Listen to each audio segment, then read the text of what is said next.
Notre-Dame du Mont Carmel, la promesse du ciel. Il existe sur la terre des lieux qui semblent avoir été choisis par Dieu lui-même dès l'aube des temps.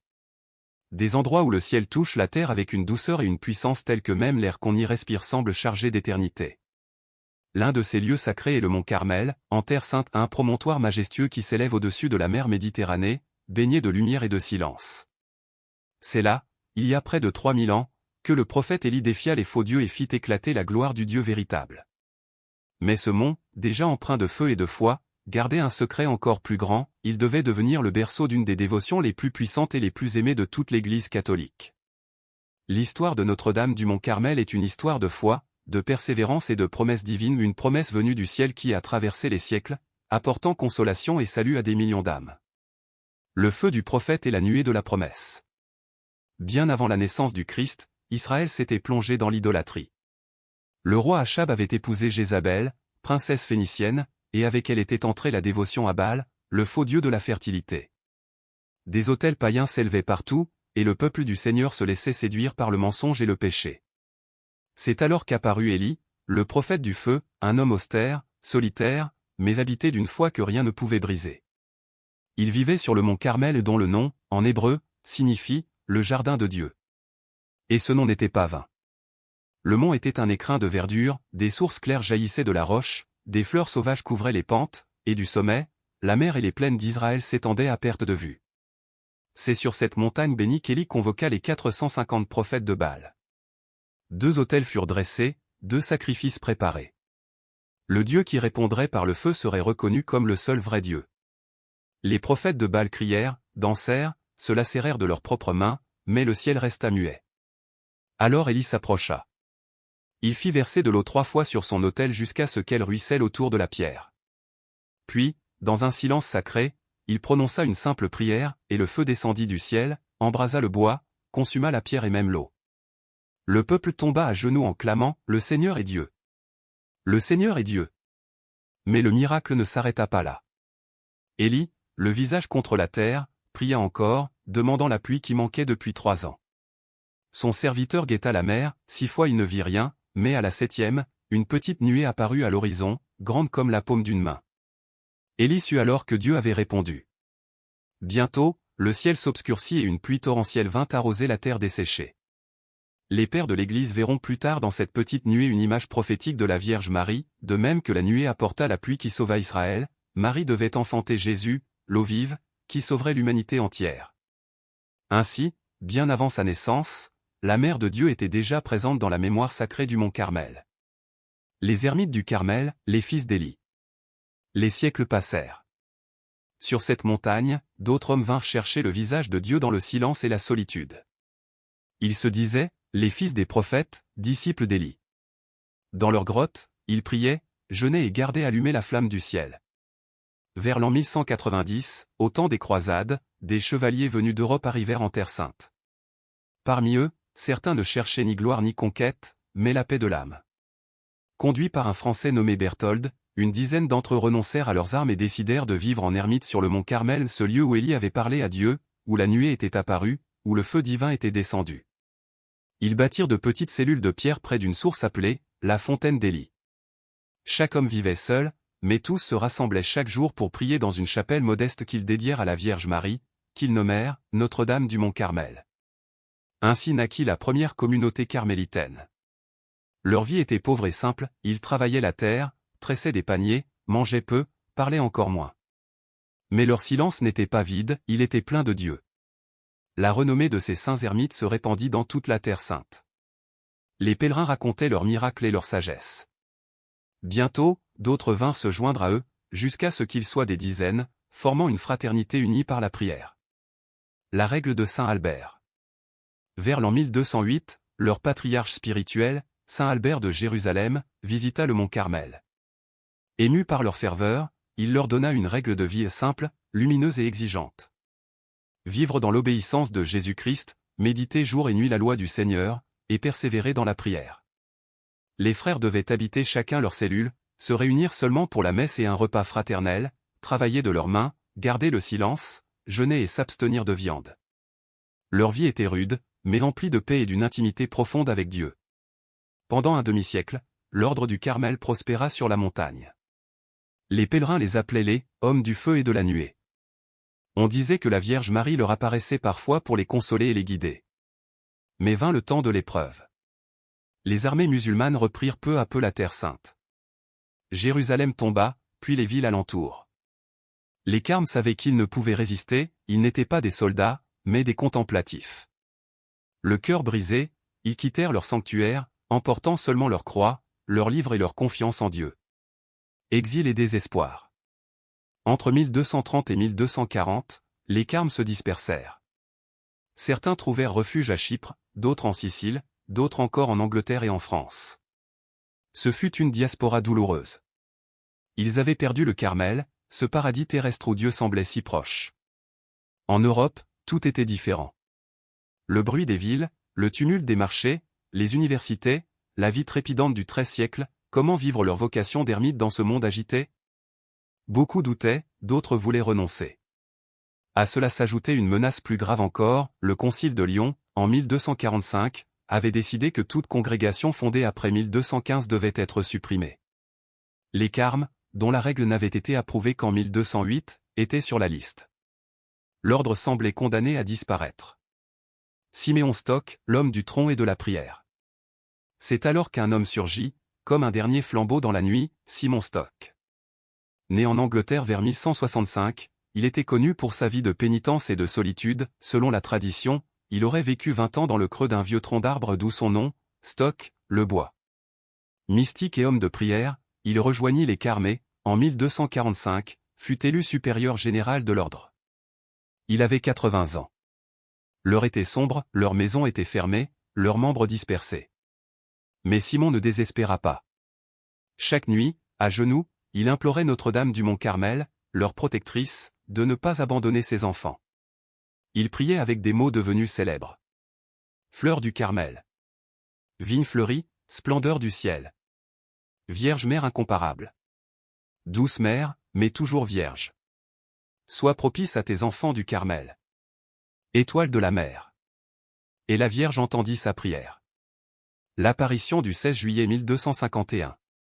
Une nuit d'été, le 16 juillet 1251, Simon Stock priait seul dans la chapelle du couvent de Cambridge. La situation de l'ordre était désespérée, les carmes étaient persécutés, et une rumeur disait que le pape allait les supprimer définitivement. Il pleurait, le cœur brisé, répétant sa prière encore et encore. Et soudain, la chapelle fut envahie d'une lumière dorée, douce et forte à la fois. Simon leva les yeux, la Vierge Marie se tenait devant lui. Elle portait un manteau brun semé d'étoiles dorées, la couleur du vêtement carmélitain, et un voile blanc encadrait son visage lumineux. Dans ses mains, elle tenait un scapulaire, 2 morceaux d'étoffe brune reliés par des cordons, semblables à ceux que portaient les moines sur leurs épaules. D'une voix douce comme le vent et puissante comme la mer, elle parla. « Reçois, mon fils bien-aimé, ce scapulaire de ton ordre. C'est le signe de mon amour, le privilège pour toi et pour tous les carmes. Quiconque mourra revêtu de cet habit sera sauvé du feu éternel. Voici le signe du salut, un refuge dans les dangers, un gage de paix et d'alliance éternelle. » Puis la lumière s'effaça lentement, laissant Simon seul, bouleversé, tenant dans ses mains le don du ciel. Le signe d'une alliance éternelle. À partir de ce jour, le scapulaire du Carmel se répandit dans toute l'Europe. Les fidèles, les rois, les saints, les humbles paysans le portèrent comme un bouclier spirituel, un vêtement d'amour et de confiance. Des miracles furent rapportés partout, des naufragés sauvés, des mourants consolés, des âmes arrachées au désespoir. Le scapulaire n'était pas une amulette, mais un signe de fidélité. Porter le scapulaire, c'était dire « Je choisis Marie », comme un enfant se réfugie sous le manteau de sa mère. L'ordre du Carmel, lui aussi, ressuscita. Grâce à la protection de la Vierge, il se répandit dans toute la chrétienté, donnant au monde des saints tels que Thérèse d'Avila, Jean de la Croix, Thérèse de Lisieux, âme de feu qui, chacune à leur manière, portèrent la lumière du Carmel jusque dans les ténèbres du monde.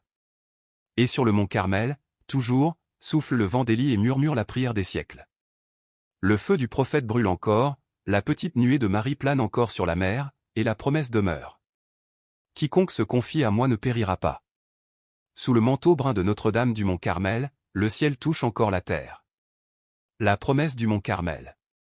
Siméon tendit les mains, tremblantes comme des feuilles au vent, et la Vierge Marie y déposa doucement un petit scapulaire brun. Le tissu était chaud, presque vivant, comme s'il gardait la trace de la main céleste qui venait de le confier. Ce n'était pas une vision fugitive, ni un rêve de moine épuisé, c'était une présence réelle, palpable, vibrante de grâce. La Mère de Dieu lui sourit un sourire si pur, si plein d'amour, qu'il lui transperça le cœur. Les larmes montèrent à ses yeux tandis qu'elle murmurait d'une voix douce comme la lumière de l'aube. « N'aie pas peur, mon fils. Mon ordre ne périra pas. Je le protégerai. Porte ce signe à mes enfants, et que tous le portent avec foi et dévotion. » Peu à peu, la clarté céleste commença à s'estomper. La figure lumineuse de Marie devint transparente, puis se dissipa dans un éclat de paix. Siméon resta là, à genoux, tenant le scapulaire serré contre sa poitrine. Il pleurait non de tristesse, mais d'une joie sacrée. Il savait qu'il venait d'être témoin d'un miracle. La Vierge n'était pas seulement apparue, elle avait scellé une promesse. Quiconque mourrait en portant ce scapulaire avec foi serait sauvé de la damnation éternelle. Au matin, Siméon rassembla les frères du couvent. Sa voix tremblait encore d'émotion lorsqu'il leur raconta ce qu'il avait vu et entendu. Beaucoup, au début, restèrent sceptiques. Mais quand ils virent l'objet sacré, quand ils entendirent la conviction brûlante dans la voix de leur vieux prieur, quand ils ressentirent la paix étrange qui émanait de lui, le doute s'éteignit dans leur cœur. La nouvelle se répandit rapidement d'un couvent à l'autre, à travers l'Angleterre, puis vers la France, l'Italie, l'Espagne. Partout, les carmes portaient avec reconnaissance le signe du ciel. Et la promesse de Notre-Dame du Mont Carmel ne tarda pas à se manifester. Quelques années plus tard, des récits de miracles commencèrent à circuler. Des hommes et des femmes affirmaient avoir été sauvés de dangers mortels grâce au scapulaire qu'ils portaient avec foi. On parlait d'ouvriers tombés de hautes falaises et se relevant indemnes. De marins arrachés aux tempêtes alors que leurs compagnons disparaissaient dans les flots. De soldats traversant les batailles les plus sanglantes sans la moindre blessure. Mais les miracles les plus bouleversants n'étaient pas de ce monde, c'étaient des miracles de l'âme. Des pécheurs endurcis, vivant loin de Dieu, recevaient le scapulaire et, soudain, sentaient naître en eux un feu de repentir, une soif de lumière. Plus d'un mourant, touché par la grâce au dernier instant, trouvait la force de se confesser, de pardonner, de mourir en paix. On rapporta même des apparitions de la Vierge au moment de la mort, elle venait chercher personnellement ceux qui lui avaient été fidèles sous son manteau brun. L'un des cas les plus célèbres se produisit du vivant même de Siméon Stock. Un jeune noble anglais, connu pour sa vie dissolue, était en train de mourir d'une fièvre violente. Sa mère, désespérée, courut au couvent carmélite et supplia le prieur de venir voir son fils. Siméon prit un scapulaire et se rendit au chevet du malade. Il posa le petit habit sur la poitrine brûlante du jeune homme et pria. Soudain, celui-ci ouvrit les yeux et, d'une voix faible, murmura qu'il venait de voir une femme d'une beauté indescriptible, vêtue de brun et de blanc. Elle lui avait dit : « À cause de ce saint habit que tu portes, j'ai obtenu pour toi la grâce du repentir. Confesse tes péchés. » Alors, le jeune homme demanda un prêtre, fit une confession longue et sincère, reçut les derniers sacrements et mourut en paix quelques heures plus tard. Ceux qui étaient présents jurèrent qu'un parfum de rose avait rempli la chambre à l'instant de son dernier souffle. La dévotion au scapulaire se répandit ensuite comme une flamme. Bientôt, non seulement les carmes, mais aussi les laïcs de toutes conditions le portaient. Rois et reines, paysans, artisans, commerçants tous désiraient recevoir ce signe de la protection maternelle de Marie. L'Église, voyant les fruits spirituels qui en découlaient, approuva officiellement la dévotion. Les papes, au fil des siècles, confirmèrent et enrichirent les promesses attachées au scapulaire. En 1322, le pape Jean XXI proclama ce que l'on appela le privilège sabbatin, la Vierge Marie avait promis de délivrer du purgatoire, le premier samedi après leur mort, ceux qui porteraient le scapulaire avec dévotion, vivraient dans la pureté selon leur état et prieraient chaque jour l'office divin ou, pour ceux qui ne savaient pas lire, jeûneraient les mercredis et samedis. Les saints furent parmi les plus ardents dévots du scapulaire. Sainte Thérèse d'Avila, la grande réformatrice du Carmel, disait qu'elle ne comprenait pas comment quelqu'un pouvait vivre sans le scapulaire. Saint Jean Bosco eut une vision, il vit une tempête déchaînée sur l'humanité, et les seuls protégés étaient ceux que recouvrait le manteau brun de Marie. Saint Padre Pio, le célèbre capucin stigmatisé, ne se séparait jamais de son scapulaire. Il disait : « La Vierge est d'une générosité infinie envers ceux qui l'aiment. » Au XXe siècle, la dévotion prit un nouvel élan grâce aux apparitions de Notre-Dame de Fatima. En 1917, lors de sa dernière apparition aux Trois Petits Bergers, Marie apparut vêtue des couleurs du Carmel brun et blanc tenant un scapulaire dans ses mains lumineuses. Sœur Lucie, l'une des voyantes, raconta plus tard. Elle a dit qu'elle voulait que tous portent le scapulaire. C'est le signe de la consécration à son cœur immaculé. Saint Jean-Paul II, qui portait lui-même le scapulaire du Carmel depuis son enfance, confia un jour. Je le porte depuis si longtemps que sa couleur brune fait partie de ma vie. Chaque matin, lorsque je le mets, je me rappelle que j'appartiens à Marie. Le pape Benoît XVI, en visitant un monastère du Carmel, déclara. Le scapulaire est une robe spirituelle. Se revêtir de Marie, c'est se laisser revêtir de ses vertus. Et aujourd'hui encore, au XXI siècle, la flamme de la dévotion à Notre-Dame du Mont Carmel brûle dans le monde entier. Des millions de fidèles portent le scapulaire comme un signe d'alliance, un manteau de paix. Des églises et des sanctuaires dédiés à la Vierge du Carmel s'élèvent sur tous les continents. L'ordre carmélite, autrefois au bord de l'extinction au VI siècle, a non seulement survécu, mais a donné à l'Église quelques-uns de ses plus grands saints. Saint Jean de la Croix, Sainte Thérèse de l'Enfant Jésus, Sainte Thérèse Bénédicte de la Croix, Edith Stein, et tant d'autres âmes brûlées d'amour divin. L'histoire de Notre-Dame du Mont Carmel révèle quelque chose de profond sur la maternité spirituelle de Marie. Elle n'est pas une mère lointaine ou silencieuse, elle est une mère présente, vigilante, active, qui intervient dans l'histoire humaine pour sauver, protéger et guider ses enfants. Lorsque les Carmes étaient au bord du désespoir, elle vint elle-même, pour leur rendre courage et leur confier un signe d'espérance. Elle ne se contenta pas de sauver son ordre, elle donna au monde entier un cadeau d'amour maternel, un symbole tangible de sa promesse. Mais il faut le rappeler, le scapulaire n'est pas un talisman magique, ni un passeport pour le ciel sans conversion. Comme le disait le pape Pie X. Le scapulaire est un appel à vivre en chrétien, à imiter Marie, à chercher la sainteté. Celui qui le porte doit en vivre l'esprit, prière, pureté, obéissance à la volonté de Dieu, confiance absolue en la providence. Pour ceux qui le portent avec sincérité, la promesse demeure, protection dans cette vie, salut dans l'autre. Et Marie, fidèle entre toutes, tiendra toujours parole. Sur le mont Carmel, tout a commencé. Aujourd'hui encore, les pèlerins viennent y prier, gravissant les pentes où jadis le prophète Élie triompha des faux dieux. Ils boivent à la source du prophète, s'inclinent dans la petite chapelle bâtie là où les premiers carmes élevèrent leur autel à la Vierge. De ce sommet, la mer scintille au loin, et le ciel semble si proche que l'on croit pouvoir le toucher. C'est un lieu de silence et de paix, où le cœur de l'homme se souvient que Dieu parle toujours à ceux qui écoutent. Et toi, connais-tu cette dévotion à Notre-Dame du Mont Carmel? As-tu déjà porté le scapulaire? As-tu senti dans ta vie la douceur de l'intercession de Marie? Raconte ton expérience, car le témoignage d'un cœur touché peut rallumer la foi d'un autre. Et si cette histoire t'a ému, garde-la dans ton âme comme un écho du ciel. Car la promesse du Carmel n'a jamais cessé.